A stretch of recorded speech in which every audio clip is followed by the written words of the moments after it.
Vous pensez savoir comment le monde a commencé? Détrompez-vous. Tout ce qu'on sait sur la vie, le but de l'existence, et même les échecs humains, tout commence au même endroit, la Genèse. Mais vous êtes-vous déjà demandé ce que ça signifie pour vous? Et si la plus grande histoire jamais racontée parlait en fait de vous? Aujourd'hui, on plonge dans le récit des origines le plus puissant de tous les temps, celui qui façonne tout, même votre avenir, la Genèse. Le « il était une fois » ultime. Sauf que celui-ci ne parle pas de princesses de contes de fées ou de haricots magiques. Il raconte comment absolument tout a commencé. Le mot « Genèse » signifie commencement, ce qui est plutôt approprié, puisque ce livre pose les bases de tout. L'univers, l'humanité, le péché, et toute la folle aventure de l'histoire. Ça commence avec Dieu qui crée le monde par sa parole, des galaxies à la plus petite bactérie, et, roulement de tambour, les humains, créés à son image. Et oui, toute votre existence a commencé par une créativité divine. Et non, vous n'êtes pas un accident. Mais bon, nous, les humains, on a la fâcheuse tendance à tout gâcher, et ça a commencé tôt. Arrivent Adam et Ève, une seule règle, un serpent qui parle, et boum, le péché entre dans le monde, le paradis est perdu, et la vie inclut soudainement la douleur, la souffrance, et le pire de tout, les travaux forcés. L'effet domino est brutal. La jalousie mène au premier meurtre lorsque Caïn tue Abel, et l'humanité continue de dégringoler jusqu'à devenir si corrompue que Dieu abandonne la partie avec un déluge massif.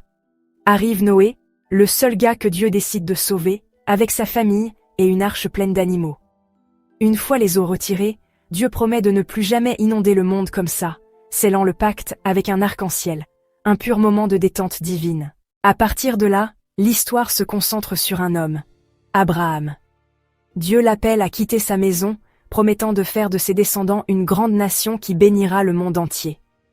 Et cette promesse n'est pas juste un petit avantage familial, c'est un tournant décisif pour toute l'histoire. Mais Abraham, malgré sa foi, a son lot d'épreuves et de faux pas. Son fils Isaac continue l'histoire, puis vient Jacob, qui est en gros le roi des filous, mais qui finit quand même par être choisi par Dieu. Ses 12 fils deviennent les chefs des 12 tribus d'Israël, préparant le terrain pour le reste de la Bible. Et puis on arrive à Joseph, l'une des histoires d'outsiders les plus dramatiques de tous les temps. Vendu comme esclave par ses frères jaloux, faussement accusé et jeté en prison, les choses s'annoncent plutôt sombres. Mais grâce à une série de rebondissements incroyables, Joseph devient le bras droit du pharaon, sauvant finalement l'Égypte et sa propre famille de la famine. Le clou du spectacle? Quand ses frères craignent sa vengeance, Joseph lâche la phrase légendaire « Vous aviez médité de me faire du mal, Dieu l'a médité en bien ». Voilà la Genèse en résumé. Les gens font des erreurs, mais Dieu continue de transformer le gâchis en quelque chose de plus grand et de meilleur. Au-delà de toutes ces histoires incroyables, la Genèse pose les fondations de tout ce qui suit. Elle nous montre qui est Dieu. Créateur, juge, celui qui établit l'alliance. Et introduit des thèmes majeurs comme le péché, la rédemption, la foi et la fidélité de Dieu malgré les échecs humains. L'idée d'une alliance, une promesse divine, commence ici et traverse toute la Bible, menant directement à Jésus. Et en parlant de Jésus, la Genèse est directement liée à lui. Le Nouveau Testament appelle Jésus le second Adam, venu réparer les dégâts causés par le premier.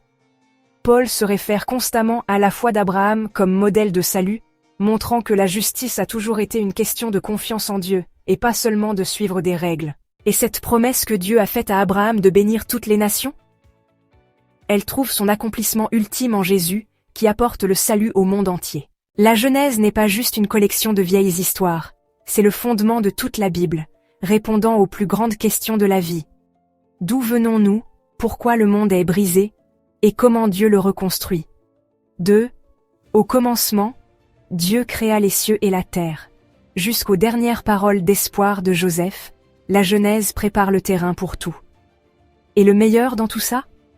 L'histoire n'est pas finie. Elle continue dans les pages des Écritures et dans la vie des croyants aujourd'hui. Je vous laisse en discuter dans les commentaires.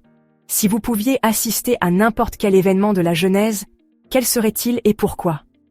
Vous pouvez nous soutenir en vous abonnant si ce n'est pas déjà fait. Prenez soin de vous, prenez soin de vos proches, et on se retrouve bientôt dans une autre vidéo.